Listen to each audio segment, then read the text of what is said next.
Fala pessoal, eu sou o Enzo. E eu sou o Henry. E esse é o canal Racing Bros. Dentro do esporte que se encontra a elite do conhecimento, da técnica e do dinheiro, sempre existirão conflitos e disputas, e acontecimentos que ficarão marcados na história. Afinal, são 70 anos que a Fórmula 1 existe, e dentro desse período nós tivemos muitos avanços e momentos de glória, mas também tivemos muitas atrapalhadas, muitos erros e muitas maracutaias. E é uma dessas maracutaias que a gente vai falar no vídeo de hoje, o Singapore ou Crash Gate, seja lá como você preferir dizer desse caso. Então se você gosta desse tipo de conteúdo, já vai deixando o like e não esquece de se inscrever no nosso canal e ativar o sininho para acompanhar todos os nossos próximos vídeos, falou? Então bora pro vídeo! Após 2 títulos mundiais em 2005 e 2006, Fernando Alonso resolveu se mudar para a McLaren no ano de 2007. Porém, após alguns atritos internos com Lewis Hamilton, ele decidiu retornar para a Renault no ano de 2008. No ano de 2007, a Renault passou por dificuldades no desenvolvimento do seu carro.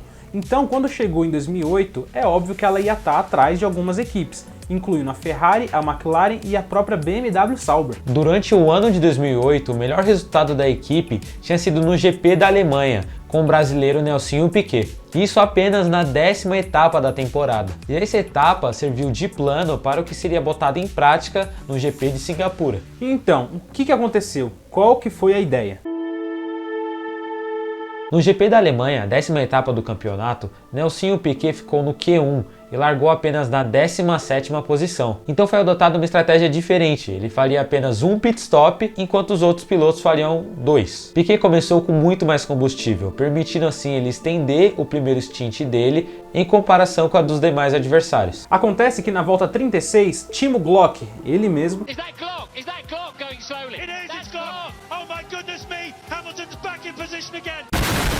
sofreu um acidente, e isso acabou provocando a entrada do safety car na pista. E como Lewis Hamilton e Felipe Massa já haviam parado porque estavam em uma estratégia completamente diferente, a Renault resolveu trazer o Piquet para o box na hora correta. A Renault aproveitou o tempo certo para trazer o Piquet para o box e fazer o reabastecimento durante o safety car. Com a pista neutralizada, ele perdeu menos tempo do que os outros fazendo a sua parada. Quando o Hamilton finalmente fez a sua segunda parada da corrida, já que ele ficou na pista durante o safety car, o Nelsinho Piquet assumiu a liderança. Depois de uma ótima estratégia e a sorte do safety car, Nelsinho ficou com o segundo lugar, atrás apenas de Lewis Hamilton. Então, essa estratégia certeira da Renault e do Nelsinho serviu de ideia para que eles pudessem obter um melhor resultado algumas corridas depois. Então, após 5 etapas, a Fórmula 1 chegava ao GP de Singapura.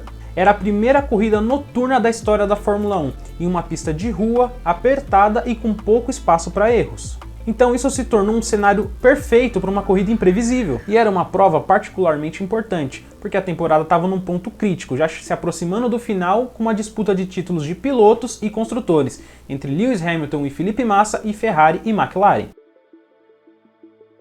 As coisas pareciam boas para a Renault nesse final de semana. O Alonso liderou 2 treinos livres e ele já era um candidato a pole position naquele final de semana. Mas no Q2 o seu carro acabou quebrando e ele só largou na 15ª posição.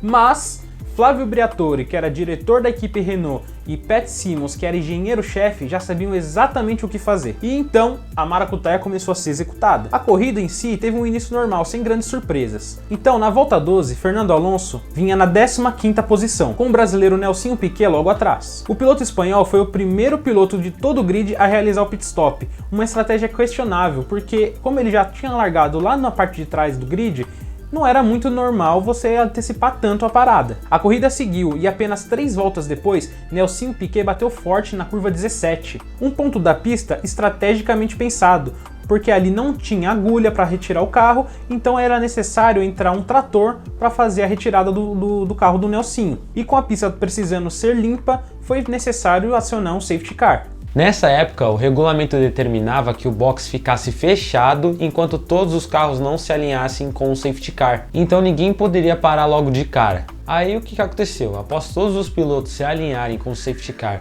e a entrada do box ser liberada, a maioria dos pilotos parou nos boxes, com exceção de quem? Do Fernando Alonso, que permaneceu na pista porque ele já tinha parado algumas voltas atrás. E olha só que conveniente, ele se manteve na primeira posição e ganhou o GP de Singapura. Olha só.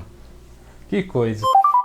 Após os acontecidos, algumas pessoas ficaram desconfiadas da situação, porque não era comum uma estratégia de antecipar a parada dar tão certo igual deu dessa vez. E Alonso chegou a comentar que tudo ocorrer ao seu favor foi uma grande sorte, e após isso ficou tudo apenas na desconfiança. Após isso, na etapa seguinte, no GP do Japão, a Renault conquistou seu melhor resultado na temporada, com Alonso em primeiro e Nelson em quarto, o que ajudou a despistar todo o acontecido do GP anterior.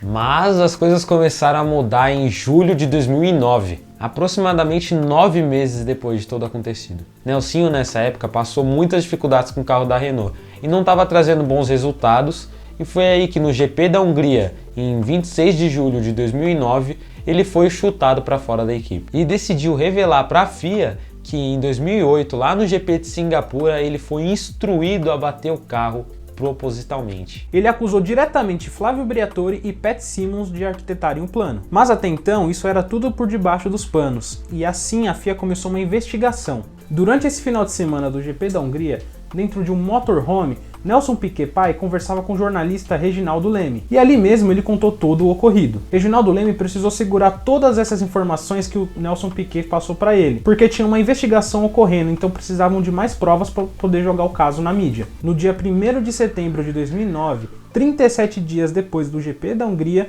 nós teríamos o GP de Spa-Francorchamps na Bélgica. E nesse ponto, o Reginaldo Leme já tinha sido autorizado a soltar a bomba, mas foi informado que teria que ser no máximo até domingo, durante a prova, pois existiam investigadores da FIA rondando o paddock, e isso chamava a atenção da mídia. E assim foi.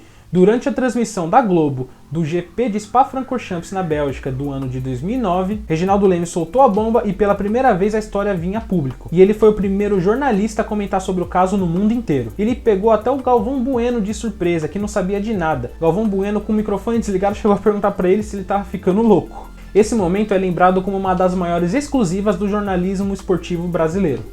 De acordo com Nelsinho, a ordem para ele realizar a batida foi dada apenas algumas horas antes do início da prova. Como prova, ele mostrou a sua telemetria do momento do acidente, que mostrava ele cravando o pé no acelerador para forçar o carro a rodar. De acordo com ele se sentiu coagido por Briatore e Symonds e, obviamente, ambos rebateram e jogaram a culpa para o Nelsinho. Que na verdade tinha sido ideia dele. Eles não são bobos nem nada. A Renault chegou a entrar na justiça acusando os Piquet por tentativa de extorsão. Porém, pouco tempo depois a equipe demitiu os envolvidos e resolveu contribuir com as investigações. Em 21 de setembro de 2009, após toda a investigação, a FIA deu o veredito. Flavio Briatore foi banido indefinidamente, pena que foi reduzida depois. Symonds foi suspenso por 5 anos, Nelsinho não foi punido porque fez um acordo com a FIA, e o Alonso foi inocentado porque não tinha provas de que ele sabia sobre o plano. Será? Eu duvido muito disso.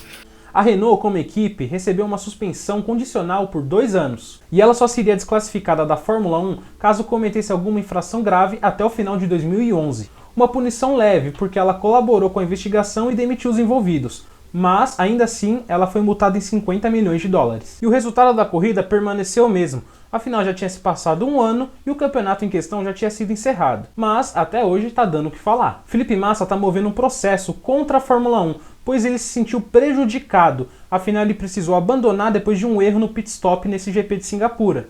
De acordo com ele, a corrida deveria ser cancelada, o que anularia os pontos que o Lewis Hamilton acabou ganhando, o que ajudou ele a conquistar o título do ano de 2008. Mas isso é um assunto para o próximo vídeo.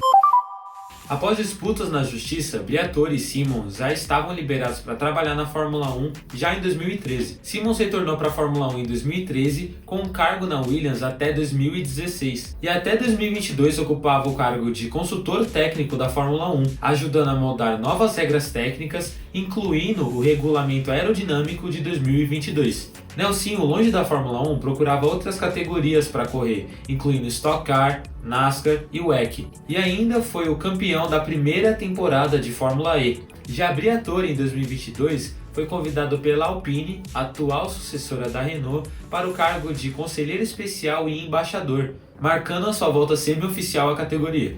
O escândalo do Crashgate teve um enorme impacto na Fórmula 1, sendo um dos maiores escândalos de manipulação de corridas da história do esporte. A reputação da Renault foi gravemente manchada, embora ela tenha se reerguido e continuado a competir na Fórmula 1. O incidente também teve um impacto negativo na credibilidade da Fórmula 1, levando a uma revisão nos procedimentos de segurança e de práticas antiéticas na categoria. A Fórmula 1 também reforçou as regras contra a manipulação e como um safety car atua durante a prova.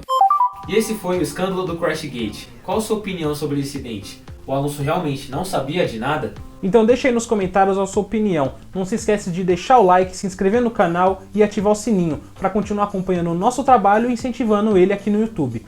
Não se esquece também de seguir as nossas redes sociais que estão aparecendo aqui embaixo. É isso, muito obrigado e até o próximo vídeo. Valeu!